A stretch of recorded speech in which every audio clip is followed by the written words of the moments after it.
বিসমিল্লাহির রহমানির রহিম। আসসালামু আলাইকুম। Cooking blog by Nahar YouTube চ্যানেলে আপনাদের সবাইকে স্বাগতম। তো পুরনো কড়াই কিভাবে নতুনের মতো চকচকে করবেন আজ আমি আপনাদেরকে ওই টিপসটাই বলে দেব। আর এখানে দেখুন আমি কড়াই নিয়েছি, আর কড়াইটা আপনাদেরকে আমি দেখিয়ে দিলাম প্রথমেই।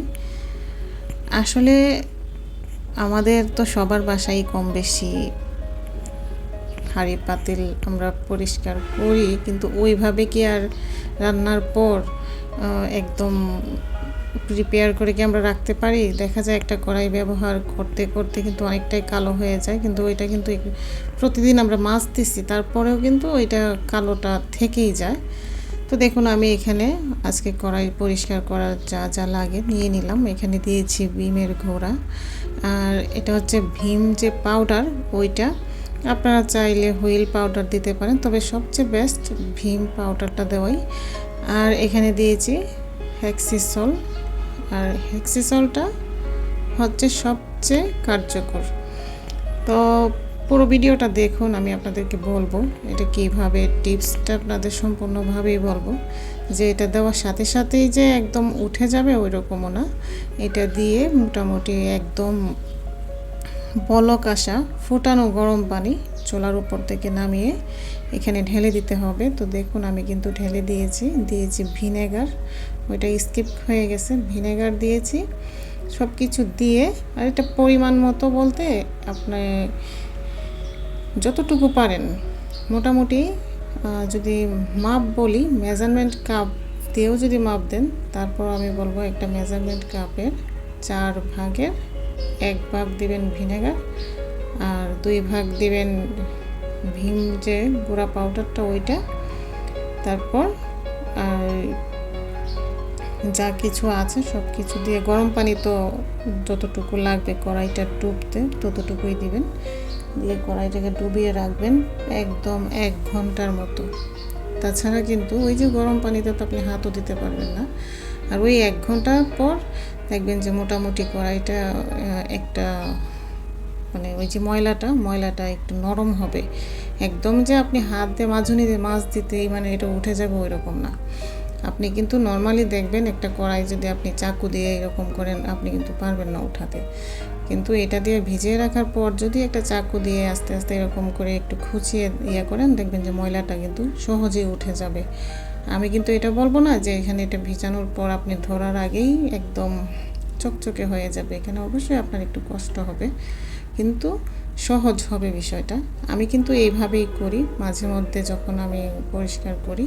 এখানে আপনারা চাইলে একটা ব্লিচিং পাউডার দিতে পারেন, খাবারের আমরা যে কাপড় কাচার যে সোডাগুলো আছে ওইগুলো ব্যবহার করতে পারেন, মানে এক কথায় এই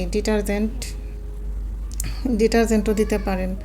তা আমি কিন্তু এখানে এগুলো দেওয়ার পর আমি ভালোভাবে ঘন্টা 1.5 ঘন্টার মতো আমি এগুলোকে ভিজিয়ে রাখছিলাম। তো ভেজানোর পর আর পরবর্তীতে একটা চাকুর সাহায্যে ধীরে ধীরে এই সাইডের ময়লাগুলো উঠে তারপর একটু মাজুনি দিয়ে মেজে এটাকে আমি পরিষ্কার করে নিয়েছি। তো এইভাবে কিন্তু বাসায় আমরা পারি মাঝে মধ্যে যে পুরনো যে কড়াই তারপর বেশি কালো হয়ে যায় জিনিসপত্রগুলো, এগুলো কিন্তু এইভাবে পরিষ্কার করে নিতে পারি। তো ভিডিওর এই পর্যায়ে আমার আপু ভাইদের কাছে আবদার, যদি ভালো লাগে ভিডিওটি কিংবা যদি মনে করেন যে আপনারা বিন্দু পরিমাণ একটু হলেও উপকৃত হয়েছেন, তাহলে অবশ্যই চ্যানেলটি সাবস্ক্রাইব করে আমার চ্যানেলের পাশে থেকে যাবেন। আপনাদের সাপোর্ট ছাড়া সামনের দিকে এগোনো সম্ভব না। আর আপনারা যদি একটু লাইক দেন, একটু কমেন্ট করেন, তাহলে কিন্তু পরবর্তী আরেকটা ভিডিও করতে আগ্রহ, মানে ভালো একটা আগ্রহ জাগে মনের মধ্যে। সংসার বাচ্চা সামলিয়েই কিন্তু এই ইউটিউবে ভিডিও বানাই। তো আপনারা আমার ভিডিওটি যদি ভালো লাগে অবশ্যই একটি লাইক দিবেন এবং চ্যানেলটি সাবস্ক্রাইব করে আমার চ্যানেলের পাশে থেকে যাবেন। অবশ্যই বেল অপশনটা বাজিয়ে দিবেন যাতে পরবর্তী নোটিফিকেশনটা আপনাদের কাছে যায়। তো দেখুন আমি কিন্তু কথা বলতে বলতে আপনাদের সাথে অনেকটা দূরে চলে এসেছি। আর এইদিকে দেখুন কড়াইটা কিন্তু আমার মাজুনির সাহায্যে আমি মাঝে মাঝে ঘষে নিচ্ছি, আর মাঝে মাঝে একটা চাকুর সাহায্যে ওই যে সাইডের ময়লাগুলো দেখুন অনেকটাই কিন্তু নরম হয়ে গেছে। এভাবে একটু একটু ভিজিয়ে সাইডের ময়লাগুলো একটু হালকা চাকু দিয়ে করলে কিন্তু উঠে যাচ্ছে। আর এমনিতে কিন্তু আপনি সারাদিন চাকু দিয়ে করলেও কিন্তু এগুলো উঠানো সম্ভব না।